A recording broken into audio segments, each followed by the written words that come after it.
palabas ng Senado, hindi papayagang makalabas ang punong mahistrado habang hindi pa tapos ang pagtatanong sa kanya. At sinabi niya na pag hindi sumunod ang punong mahistrado ay mapipilitan silang gumawa na o magdesisyon na ang mga senator judges ngayong araw ding ito. Tanungin natin si Attorney Joey Bernabe, sa pagpunta dito ng punong mahistrado para tumestigo, does that mean na automatic kung sinasubmit niya ang sarili niya sa rules ng impeachment court? Oo. Tama yung inyong interpretasyon. Ano? At the fact na siya ay pumayag na mairepresenta ng Defense Council mula pa noong Enero, ay ibig sabihin sinusumitin niya ang kanyang sarili sa jurisdiction ng impeachment body mula Enero hanggang ngayon at hindi pa natata ang jurisdiction ng Senate impeachment body over his person. Ano ang impression mo, Professor Xiao, dito sa naganap? Una-una, mukhang masaya ang reaksyon ng taong bayan na nag-sign ng waiver si Chief Justice at namigay pa ng mga waiver forms at inimbita ang lahat na pumirma din ng waiver. But eventually lumabas, it's a conditional waiver on his part na kung hindi pala pipirma ang iba, ay hindi niya isusumiti ang kanyang waiver. Alam mo, sa hinabahaba nung kanyang sinabi, ang termino dyan sa mga parliaments, filibustero, no?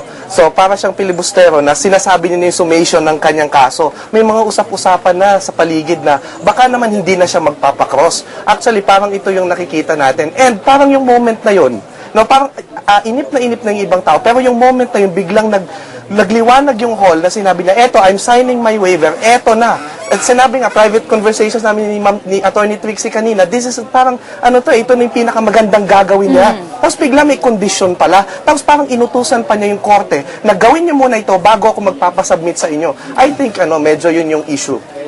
Ito, Attorney Joey lang, from, siguro, at the point of view of governance and fight against corruption, this might be good that we're all challenged to be transparent and disclose whatever we have. Pero, from itong trial perspective, procedure perspective, anong tingin mo ang nagaganap ngayon? Sa aking palagay, medyo, sabihin na nating medyo arrogante yung dating ng Chief Justice na sinasabi niyang hahayaan lamang niya na mai-release yung kanyang waiver kung pipirma lahat ng kongresista na pumirma doon sa impeachment articles laban sa kanya, kasama na si Senator Drilon.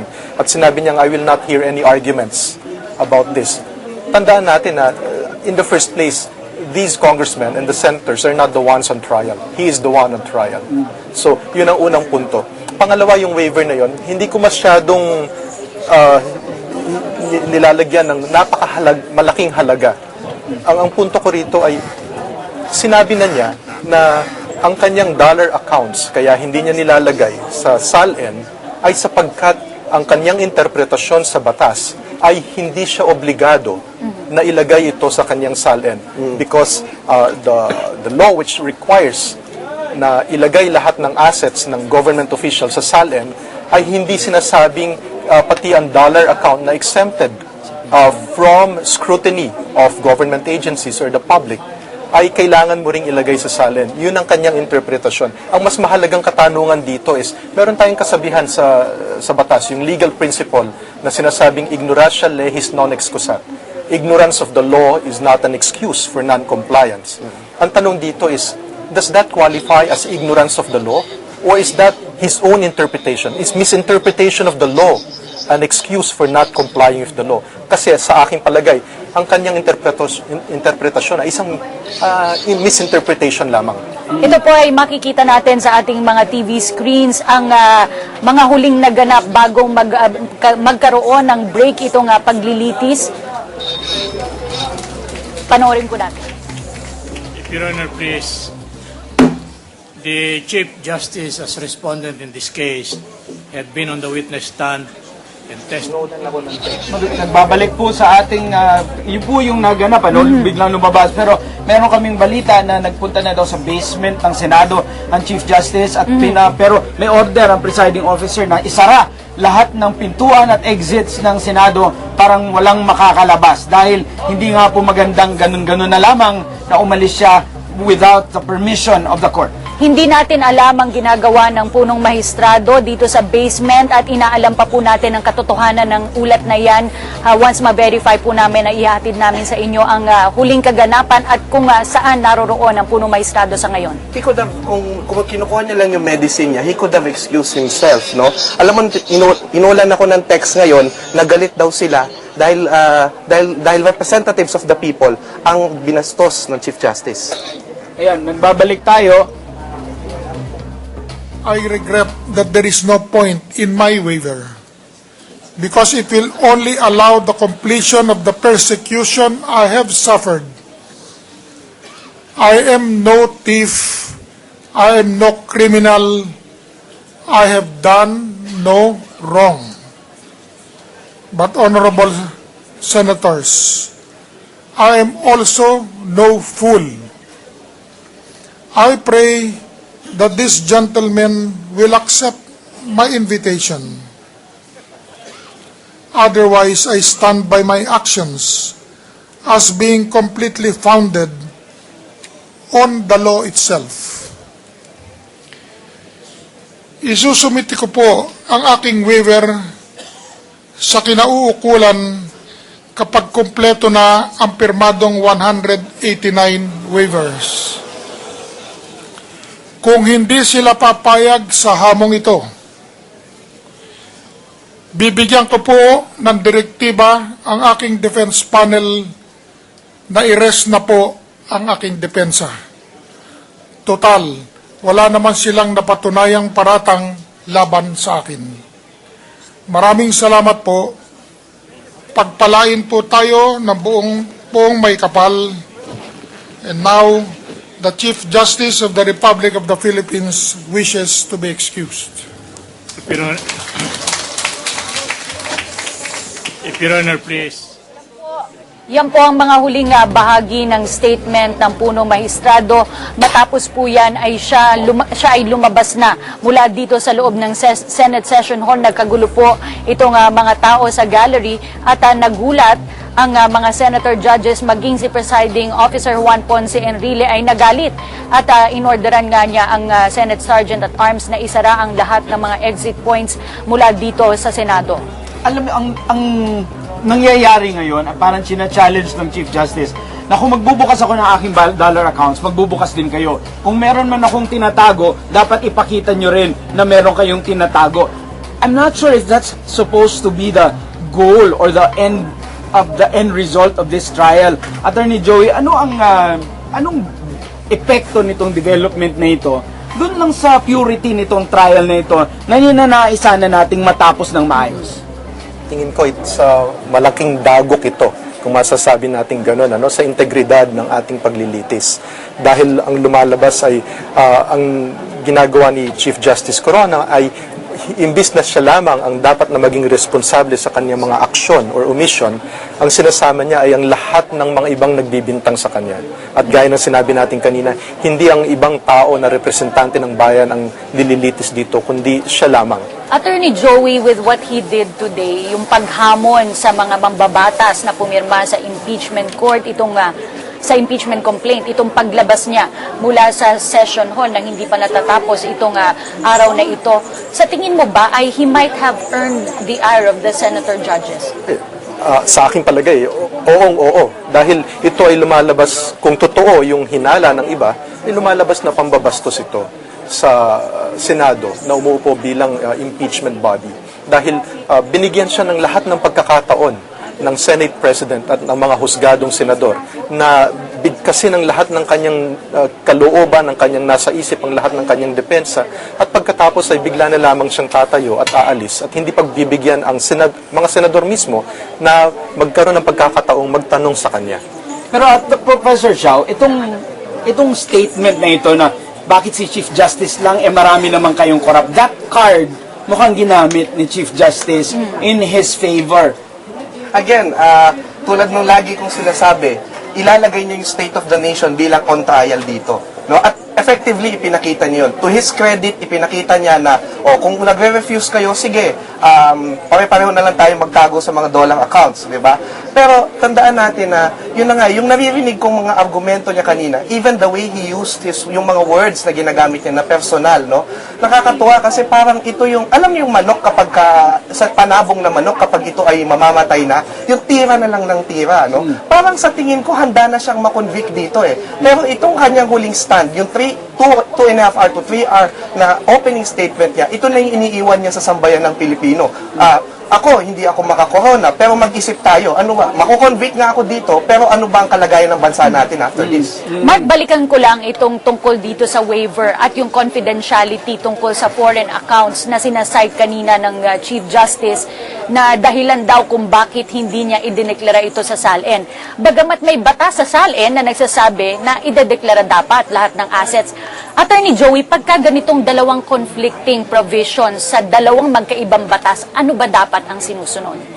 Ang isang principle sa batas ay dapat i-harmonize mo ang interpretasyon ng dalawang batas. At kung wala namang conflict ang isang batas, laban dun sa provision ng kabilang batas, dapat hindi mo siya i-interpretin na magkakaroon ng salungat na epekto yung batas.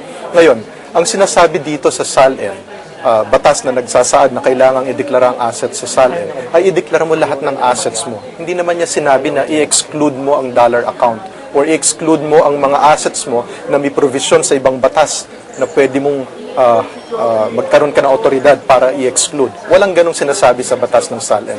Pangalawa, tandaan natin, yung batas sa SALN came after. Sa aking pagkakaintindi, ay na-enact after nung batas na nagsasabi ng confidentiality ng foreign currency deposit accounts. Ano ibig sabihin nito? Kung ang mga mambabatas natin, nung panahon na in-enact nila yung batas tungkol sa SALN, ay gustong i-exclude ang mga foreign currency deposit accounts from inclusion or pag-include or pagsaad nito sa SALN ng mga government officials, di sana sinabi ng mga mababatas. Pero hindi nila in-exclude eh. So ang pakay nila, ang objective nila, ang prinsipyo nila, lahat ng assets mo, kailangan mong ilista. Walang exclusion. Attorney Joey, balikan natin ng konti itong pinirmahan niyang waiver. Yun sa waiver niya, dun sa nakasulat na waiver document niya, wala ang kondisyon doon. Ang kondisyon, he verbally stated the condition kasabay nung pag-distribute nga ng mga blank waiver forms. Ngayon sa puntong ito, pwede bang i-require ng Senate sitting as an impeachment court yung waiver na yon at gamitin yon not para buksan yung dollar accounts niya? Sa aking paningin, hindi ko nakitang inabot niya yung kanyang waiver na pinirmahan, ano? Parang hawak pa rin niya yata, kung hindi ako nagkakamali. Hindi ba pwedeng verbal itong waiver na ito? Total recorded naman po yan. Ang waiver, kailangan usually written waiver, yun ang nasa batas dun sa RA 1405 no, or 1406. Ang dami siguro nagsasabi, sayang. At hanggang ngayon po ay hindi pa rin natin alam ang nangyayari dito. Hinahanap pa po ang punong mahistrado. Ang latest report po na kukuha natin, although these are unverified reports, ay nasa basement po ang punong mahistrado. Hindi po natin alam kung anong ginagawa niya doon. Ang sinasabi po ni Justice Cuevas ay kailangan daw pong uminom ng gamot ng punong mahistrado. Samantala, nakasarado pa rin po ang lahat ng exits and entrance doors and gates ng Senado. So pati po tayo, hindi tayo makakaalis dito dahil pinipigilan po ang paglabas ng Chief Justice Corona. Attorney, Professor Xiao, sa tingin mo ito, anong magiging epekto nito dun emotionally, dun sa pag-iisip ng mga impeachment judges dito sa ginawa ni Chief Justice Corona? Parang natatakot lang ako eh. Ito yung gusto kong sabihin, no? Medyo natatakot ako sapagkat nung ang EDSA 2 ay nangyari at hindi nga natapos itong impeachment trial ng Pangulong Estrada, may masamang nangyari. Ang epekto sa buong bansa ay 10 taon, no? Napakatagal, no? Sana matapos itong impeachment trial na ito. Sana hindi ito matapos dito. Doon sa tanong mo, no, yung ayun, no? So, yun, nakakatakot. Sana matapos ang prosesong ito. Yun ang mahalaga. Ito, panoorin natin ulit. Decline. I regret that there is no point in my waiver because it will only allow the completion of the persecution I have suffered. I am no thief. I am no criminal. I have done no wrong. But honorable senators, I am also no fool. I pray that this gentleman will accept my invitation. Otherwise, I stand by my actions as being completely founded on the law itself. Isusumiti ko po ang aking waiver sa kinauukulan kapag kumpleto na ang pirmadong 189 waivers. Kung hindi sila papayag sa hamong ito, bibigyan ko po ng direktiba ang aking defense panel na i-rest na po ang aking depensa. Total, wala naman silang napatunayang paratang laban sa akin. Maraming salamat po. Pagpalain po tayo ng buong may kapal. And now, the Chief Justice of the Republic of the Philippines wishes to be excused. Your At makita ng publiko. Honor, please. Atin po napanood itong paghamon, ang naging paghamon ng punong maestrado dito sa 188 congressmen na nag-sign ng impeachment complaint laban sa kanya at maging sa isa sa mga senator judges na si Senador Drilon. Samantala, Mark, no, I just like to announce na sobrang laki po nitong event na ito ngayon na trending po worldwide. Number 1, CJ on trial. Number 5, SALN. Number 6, JPE. At number 10, CJ. Nabanggit ni Presiding Officer Enrile Cathy na kung hindi babalik si Chief Justice Corona sa impeachment session hall, pwedeng desisyonan ng impeachment court itong kasong ito sa araw na ito. Anong tingin mo sa banta na yon na Attorney Joey? Ang lalabas dyan ay on the basis of the evidence on record, yung mga napag-usapan na at natanggap na ebidensya, ay maghuhusga na ang senator judges. Ang isang katanungan dyan na mahalaga ay tatanggapin ba itong mga rebuttal na testimony ni Chief Justice Corona na binigkas niya over the past 2.5 hours? Tatanggapin ba to? Nabanggit na merong a big portion of it is hearsay. Yes, at inobjectionan at hindi pa sinasabing admissible ang mga testimonya niya. So maaring kalabasan nito ay hindi tatanggapin ng senator judges itong kanyang testimonya. So ang lalabas lamang ay kung ano ang naihain before. And on the basis of the allegations which have gone unrebutted or hindi nasasagot, mahuhulaan natin ang senator judges ay maaaring magdesisyon ng conviction. So what happened here puts him at a disadvantage? Sa aking palagay, oo.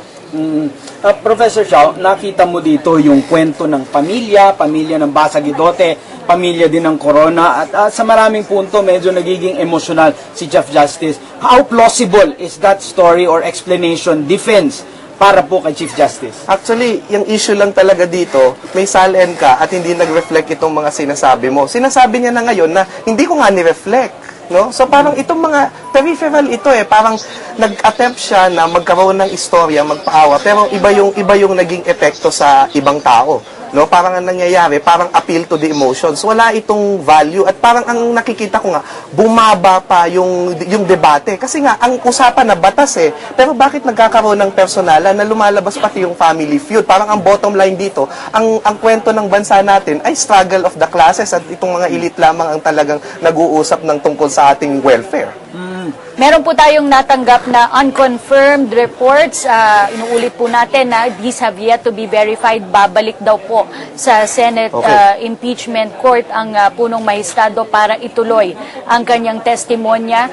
Inuulit po namin ito ay unconfirmed reports. Inaabangan po namin ang opisyal na anunsyo mula sa defense team ng punong mahistado. Ito po ang pinanggalingan ng malaking gulo at malaking issue ngayong araw na ito. Panoorin po natin. I am asking them to sign these blank forms and to join me sapagkat hiling po ito ng bayan. Let us face the people together. The nation is at a standstill. Our people are watching all of us. Our people have been drawn into this intriguing web of dissension and divisiveness. This proceeding has divided the nation. We owe it to the people. Let us together show them that we are first and foremost their public servants, and we surrender to their call for transparency and accountability. Let us rise to the occasion and prove to them that we deserve their trust, that we are willing to answer to them whatever the consequences. I beg you, gentlemen, ladies and gentlemen of the prosecution, not to engage me in arguments about who is on trial here. We, you and me, are all on trial here. Let us stop all the posturing and show the Filipino nation what we are made of. This is not trick or manipulation. This is an invitation, a challenge for public accountability, made only with the hope that we can all, together, give our nation one shining moment in public service. You may choose to turn down this invitation, this challenge, for whatever reason, whatever. But if you decline, then you will affirm to me and all who are watching that there is in fact no legal obligation or duty to disclose foreign currency holdings and deposits. If any of you should choose to decline, I regret that there is no point in my waiver, because it will only allow the completion of the persecution I have suffered.